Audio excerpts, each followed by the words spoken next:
Sarah's waking and baking. No, don't burn my thing. I was just lighting the match next to the thing. Let it light in the thing and then listen.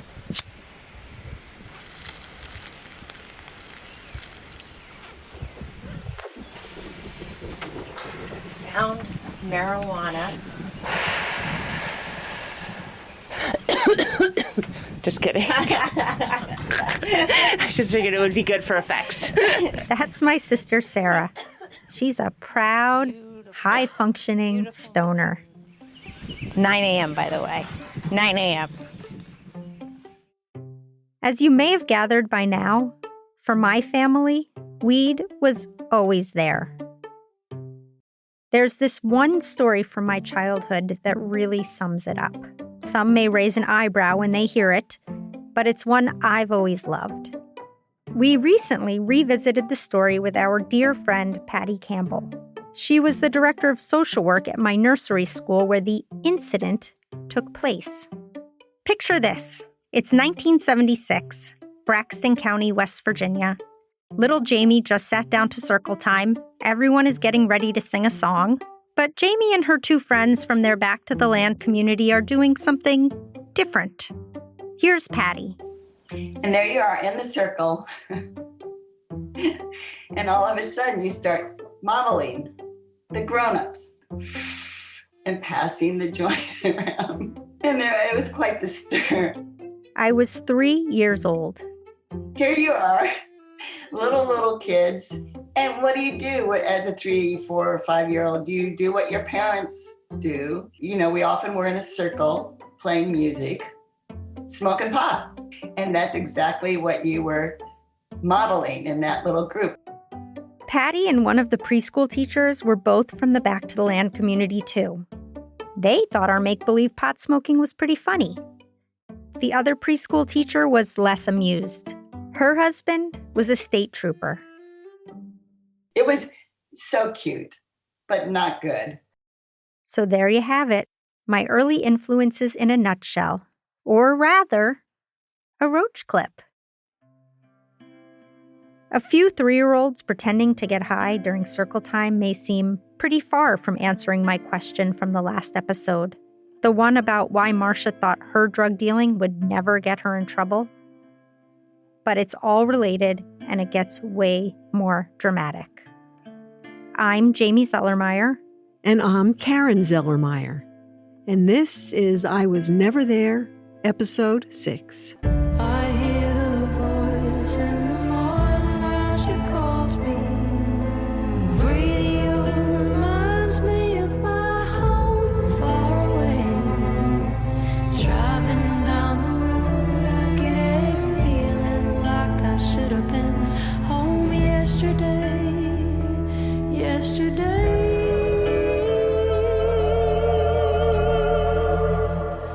Country roads, take me home. Country roads.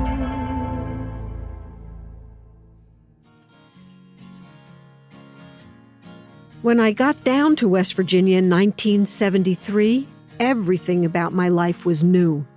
I was 24 years old, a few years married to Milton, and I had just given birth to Jamie 10 days before.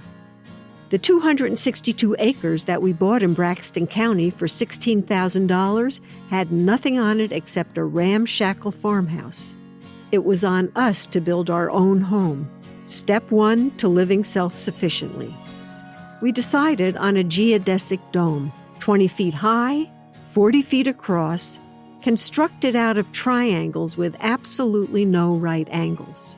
To get the proper curvature so that it would be an enclosed space, we had to use a combination of triangles that formed hexagons. And also we had overhead. We left out some triangles and put in skylights.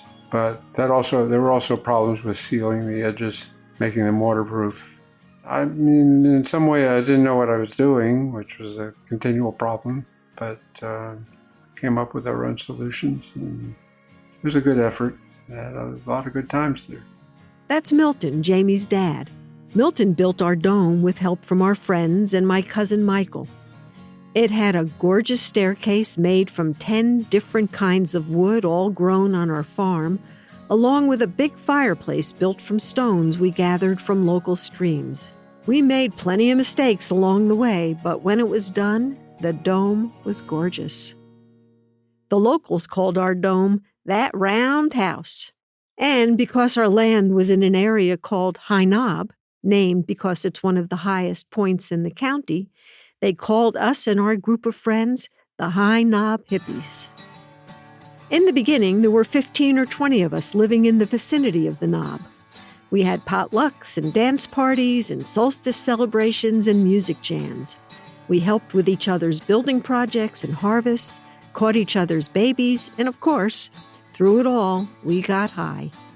The 7 years we lived that life were magical. But life on High Knob wasn't always rosy. As much as my parents and their friends aspired to take society down to the studs and rebuild it, they found that they were recreating some of the dynamics they hated most about the mainstream. Because remember, the men were like these macho pioneer type men who cut wood and, had horses. Gender stereotypes followed them. The men built and farmed and worked the land. The women cooked and gardened and cleaned the house and took care of the children. As you might expect, my hyper-feminist mom was pissed. So were some of the other women, including Patty. So they did something very 70s. They formed a consciousness-raising circle. From there, things started to change. All the women started to hang out and talk. And we talked about orgasms, we talked about vagina, we talked about it was a classic women's consciousness group. Something about the women, something about the women in my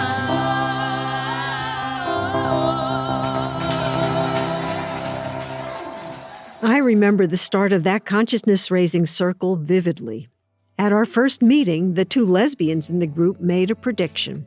By the time we're finished, all of you will have slept with a woman. And they were right, we did. Some of us became lesbians and still are to this day, like me. For some, like Patty, it was a brief moment of sexual experimentation. Patty and I had started sleeping together around the time the group formed. In our circle, we talked a lot about rejecting monogamy. Patty and I enthusiastically dove into that. In addition to sleeping with each other, we also started sleeping with other men and women in our community. It was during that time that I told Milton that I wanted to separate. He moved out of the dome and Patty moved in. Just for the record, I need to say, Milton and I did not have an open relationship. And the first person I slept with out of that relationship was you. You ended my parents' marriage. That wasn't the only one. And I still regret it. When we moved in together, it turned everything upside down. And we were wild. I mean, we were wild. We were sleeping 2 or 3 people. There were no rules. Besides pushing back against monogamy, Patty and my mom were doing something else. Gardening. A lot. They planted and tended a big, beautiful garden outside our dome filled with vegetables and flowers. They planted a lot of one flower in particular. Latin name, Cannabis sativa. The garden had 20 raised beds. At the back of the garden, 4 of the 20 beds had pot plants. I had sexed the plants to pull out all the male plants because you didn't want the females to become impregnated by the male plants. We wanted them to be lesbian marijuana plants. Karen was a great gardener, and we did French intensive method. We had beautiful plants, and we just were stupid because we thought they were magical. Veil was covering our plants. There it is, our big, dumb rationalization for doing patently illegal shit. The magic veil.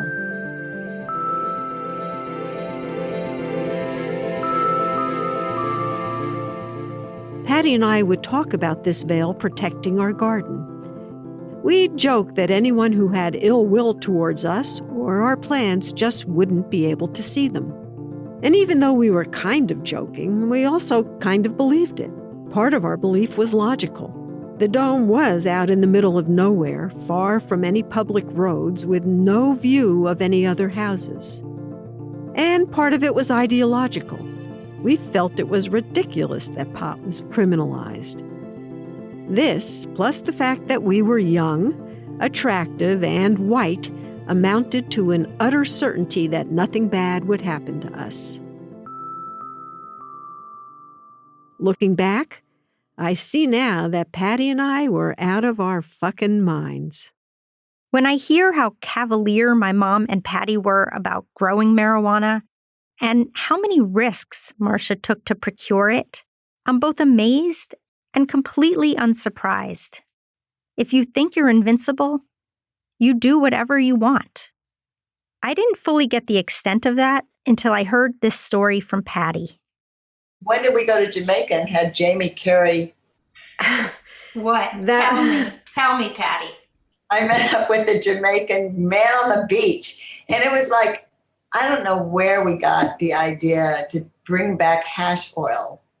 And so when we came back through, we put it in your sleeping bag that you carried through customs. Did she never tell you this? No. We were stupid, Jamie. We were really, can you imagine as a mom now? You know, if we'd gotten caught, Jamie, you would have been in foster care. But it all turned out good. It all turned out fine. There was magic around it. When Patty told that story, I was sitting next to Jamie. I didn't turn my head fully. I just glanced at her out of the corner of my eye. But I was thinking, oh, fuck. And I was thinking, what the fuck? All my life, I've had mixed feelings about how I was raised. On one hand, I'm a little bit in awe of what my parents and their friends created. A sense of true community that had way more spontaneity and freedom than I have in my urban life in Brooklyn. I want all that and don't quite know how to make it a reality for myself. The truth is, I envy it. But on the other hand, their go-with-the-flow free-spiritedness didn't always feel stable for me as a kid. Sometimes it felt like us kids were just along for the ride. I'll never really know if I'm anxious by nature or maybe by nurture, but either way, it was hard for me. The story about the hash oil in my sleeping bag felt like that mentality taken to the extreme. First, it stunned me. Then it made me wonder, how could two people who are so smart be so stupid? Now I know. The magic veil. Like Patty said, they really did feel like there was some kind of magic protecting them. Until, that is, it didn't. Can you visualize the day of the bust? My bust? Yes. Oh, yeah.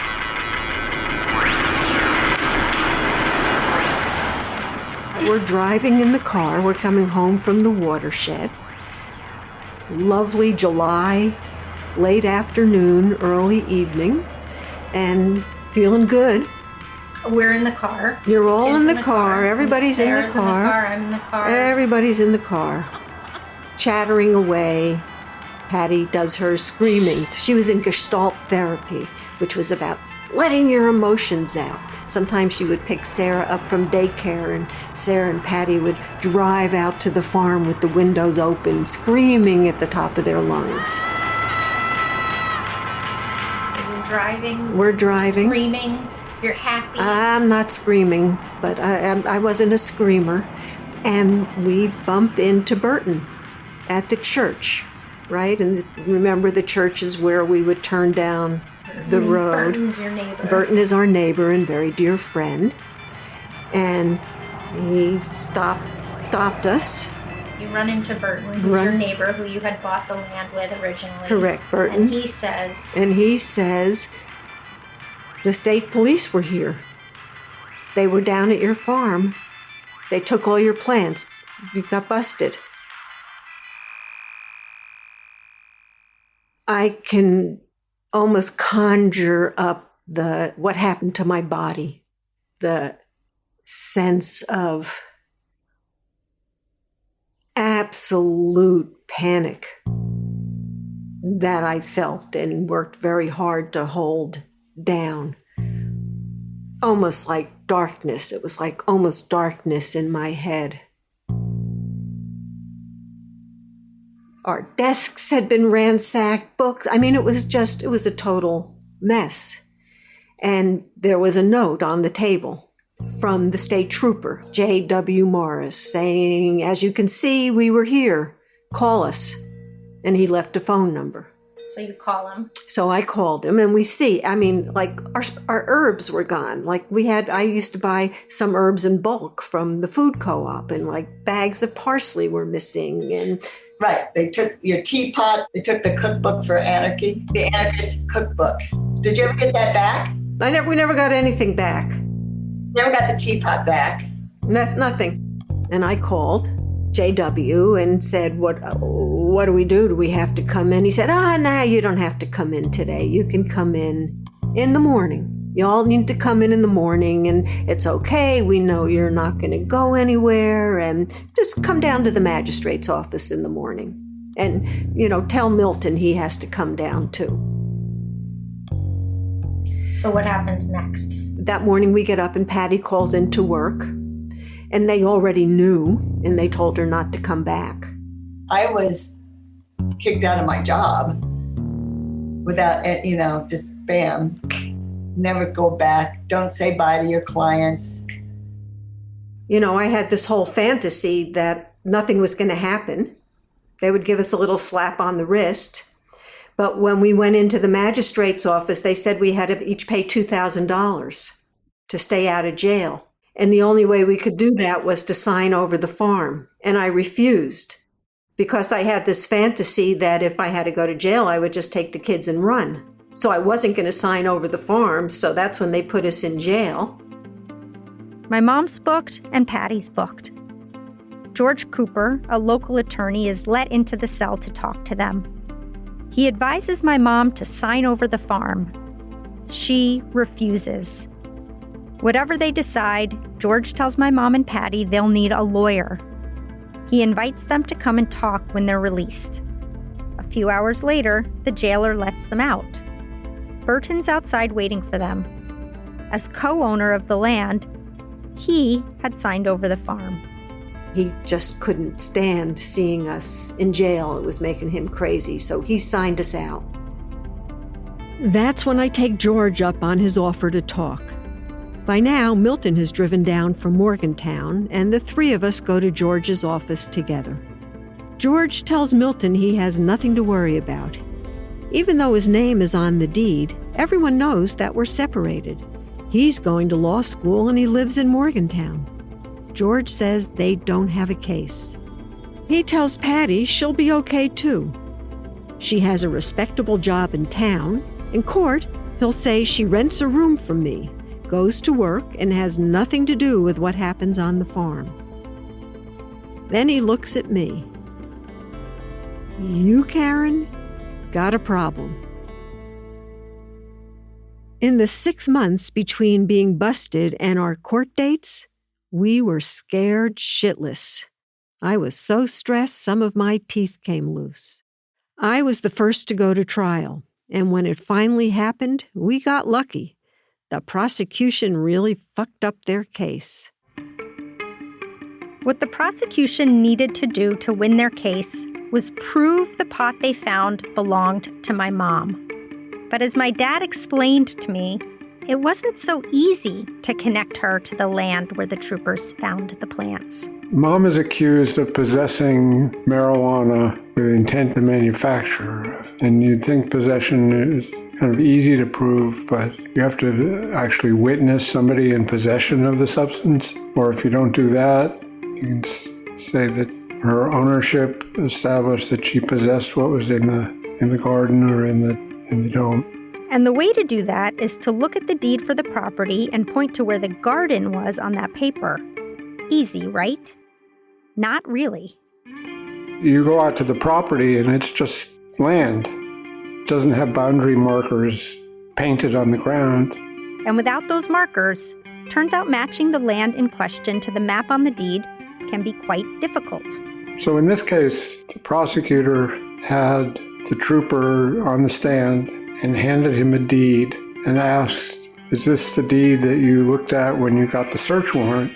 And he said yes. And he also asked him, looking at a map that was attached to the deed, if he could point out on the map where on this map was the garden, what are the plants, and where on the map was the house. This is where the prosecution messed up. As I recall, when he was asked to point to the map, he looked kind of puzzled, maybe not quite sure. Well, as it turned out, that the deed that he was handed by the prosecutor and that map related to not to our property, but to an adjoining piece of land that we had sold off a few years before. So then if he said that, then it would be that they weren't on our property. Correct. At the time, the prosecuting attorney didn't realize he was showing the trooper the wrong deed. The trooper didn't catch the mistake either, but he knew something was off. He couldn't identify where the dome and the garden were on the map he was given. So, after court adjourned that day, he and the prosecuting attorney drove back up to the dome to look at the garden. In another stroke of luck, our neighbors saw them. They called my mom's attorney, George, to tell him what they saw. My preschool teacher's husband, Trooper J.W. Morris, in our driveway, stalled out in the mud. We all had a relationship with mud, and vehicles in particular. Everybody got stuck sooner or later. The next morning, George told the judge that Trooper Morris had been up to the property again, this time without a warrant. Because it would have been improper in the middle of the trial to start gathering evidence like this.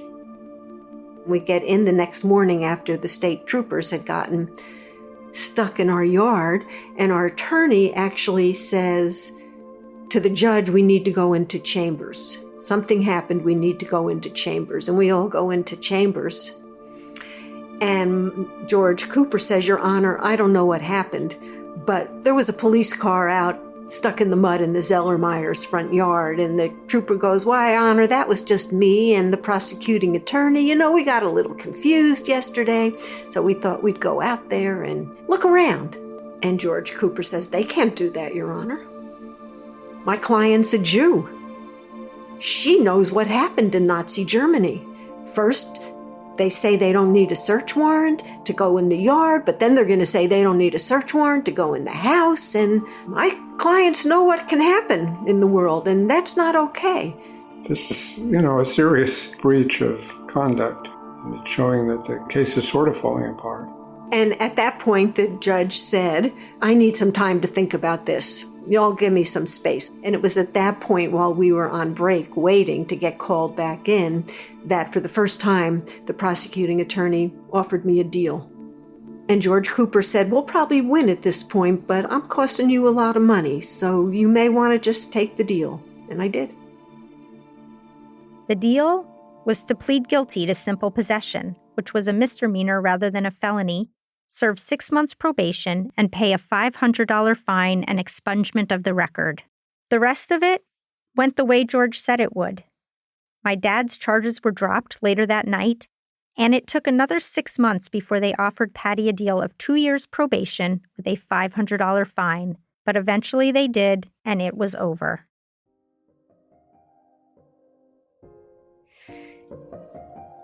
So you were living in the middle of nowhere. So how did they even find these plants? So 3 days before we got busted, the power company flew over our power lines and they sprayed them with these really fucked up toxic chemicals. And I got really upset because earlier in the spring, I'd gone into the power company and told them we didn't want them to spray and we would clear the lines ourselves, which we did. And then they flew over, saw they were clear, and they sprayed anyway. These fucking toxic chemicals they sprayed on our farm. I ran into the house and I called the power company and I said, I am suing you motherfuckers. And 3 days later, we were busted and we were told that the police were given information by a reliable and confidential informant. Who you believe was the power company? Who we believe was the power company. And over the years, I have been told by friends that they're pretty certain it was the power company. So in your mind, you were trying to do something political, positive. Well, yeah, in my mind, I was trying to, and it was stupid, right? Again, it was that magic veil and invincibility that I thought I could be both political and take a stand and not and think that there wouldn't be blowback from that. Brazen. There are lots of funny parts of this very scary experience, but the thing that I find the most amusing is that amidst all this stress and fear and intensity and involvement with the very unmagical workings of the U.S. justice system, my mom and Patty never abandoned their faith in magic entirely. So the magic veil really did hold up in some ways. Ah. Right? It did protect us. Somehow we were mostly made whole. It's possible. You know what? My darling daughter, it is all possible. That stuff is not without any substance at all. I think all of that is as real as anything else. Don't you? Yeah. Yeah. All right.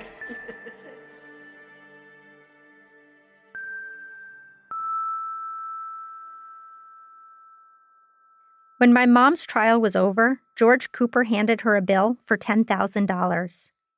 True to form, my mom made a vow. I'll get you the money, but I'm not going to do it legally. On one of our drives back from West Virginia to New York, I heard the story of what exactly my mom did to get George the money. So what happened when you got busted? How'd you pay your lawyer? Because you never told me that. Or maybe I knew it, but I forgot. I was in New York and I was working, and our friend Ronnie, who was Jamaican, had begun an importing business. I went down to Florida. Somebody got the pot from the boat and brought it to somebody else's place. And then my job, when buyers came, was to go to that place and pick up the weed and bring it to our house where Ronnie would meet with the people and transfer the weed to the buyer. And so I was down there for a little over a week. The remainder of the money that I owed George Cooper, I earned on that trip. In addition to the payment, I brought up 5 pounds for someone, which I just put in my backpack. They looked like books, they were packed really tight and compactly. They actually looked like books. So it was like I had 5 books, very potent smelling books, in my backpack that I actually carried on as a carry-on. On a plane? On an airplane. And because I remember as I put it on to go through, I was a little nervous and I kind of stood back while I watched my bag go through. And I did have this moment of shit. Okay, now I got to... What, is there security? Yeah. Picked it up on the other side and went on my way, and nothing ever happened. Was after you were busted. So even after my mom came this close to going to prison with 2 kids under 7, she continued to do stuff that was irrefutably illegal and could have yet again landed her in prison. But the bust did change the course of our lives. Like Milton, I left our back-to-the-land life to start graduate school at West Virginia University. That's how I ended up in Morgantown and eventually the Earth House with Marsha. When I moved in there, I made a not entirely surprising discovery. Our favorite adorable yacht babes and pot smugglers, Marsha and Michelle, had their own version of the magic veil. When Marsha and I were batting around ideas for doing our memoir, whenever we were able to talk about what we were doing and write it down, what I wanted the names to be was Handbook of an Outlaw, and the first chapter, I Was Never There. And so do you remember the origin of I Was Never There? No, I'll have to ponder that one. You want to know? Oh, gosh, yes. This is the story as we know it. One of the things Michelle and Marsha did in Morgantown was volunteer with the Jewish prisoners at the local minimum security federal men's prison, the Kennedy Center. Some of the young men Marsha met when volunteering were in a work-study program, which allowed them to leave and do coursework at WVU. Whenever they weren't in class, they were supposed to go straight back to the Kennedy Center. But the Earth House was just a block from campus. So when the guys had free time, they'd go there instead, smoke some weed, and hang out. They used to come to the house in between their classes. And the joke would be that they would have Marsha stand in front of a mirror and say, I was never there. It wasn't me. I was never there. It must have been someone who looked like me. And then we would all do that. I was never there. He was never there. No, none of us were ever there. Marsha loved that phrase. She said it all the time. It was perfect. Plausible deniability in 4 magic words. I was never there. Even after the boat explosion in Colombia, Marsha didn't stop dealing. In fact, she got deeper into drugs and her decisions got riskier. What I saw was a dramatic change in everyone who was involved when cocaine hit. Marsha began thinking differently when she started doing cocaine in a big way. She was no longer making smart judgments. She continued to work with people who had proven themselves to be untrustworthy and dangerous. I really needed to process this with my mom. When you think about your life and you think about Marsha's life, obviously you didn't get as deep into it, but do you see yourself as different from Marsha? Luckier? Smarter? Stupider? We were both doers and movers and not afraid to take risks. And I was luckier for lots of different reasons. I was lucky that I didn't like cocaine or hard drugs or speed, so I never did them. Because for the folks who did them, it fucked them up. And Marsha got pretty fucked up from those drugs. Other than that, I could try to rationalize that the risks I took were less risky than the risks Marsha took, and I can still try to make that case, but I still took risks that could have jeopardized you and Sarah and my future. But you had the magic veil. But I had the magic veil. And It would I didn't do work. anything differently? I'm almost embarrassed to say probably not. Probably would have done it all. Again, I still have some feelings of invincibility, even at the ripe young age of 72. I guess the magic veil didn't work for Marsha. Her veil was a little thinner. Mm-hmm. You know, I think drugs might dilute the power of the veil.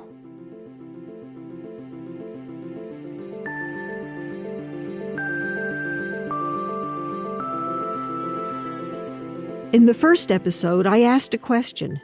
If Marsha and I were so similar, which we were, why am I still here and she's not? I'll start by saying this. Marsha and I were part of a generation that was much less fearful, much more hopeful, and very drug-infused. At their best, those 3 elements worked together to help us accomplish incredible things. We made it our business to create a whole new way of life that prioritized love and justice, cooperation and acceptance. At their worst, though, these 3 qualities sometimes led to very bad decisions, Decisions that were too hopeful or too fearless, or that involved too many drugs, whether taking them, growing them, or selling them. As it so often is, the same things that were our greatest assets were also our biggest downfalls. So why am I here and Marsha's not? I stand by what I told Jamie. The deciding factor for me and Marsha, and for so many others in our generation, was luck. When Marsha disappeared, she left behind a profoundly mixed bag filled with darkness and light. Trying to measure out which force is more strongly represented would be like going to a spot where the river meets the ocean and trying to separate salt water from fresh. Given all of that, what is her legacy? What did she leave behind?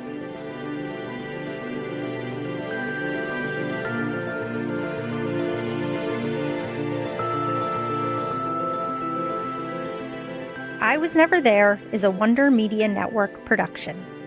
It's hosted by me, Jamie Zellermeyer, and my mom, Karen, and it's based on our lives. It's produced by Allie Wollner, Lindsay Cradwell, Adesua Agbenile, and Liz Smith. It's edited by Jenny Kaplan and Liz Smith. Our executive producers are Jenny Kaplan, Jamie Zellermeyer, and Karen Zellermeyer. Production assistance by Alessandra Tejeda. Our music supervisor is Sarah Tembekjian. The theme music is Take Me Home, Country Roads by John Denver, performed by Brandi Carlisle. If you're a fan of the show, we'd really appreciate your help in getting the word out. Send the show to 10 of your friends and leave a review on Apple, Spotify, or wherever you listen to help others discover I Was Never There.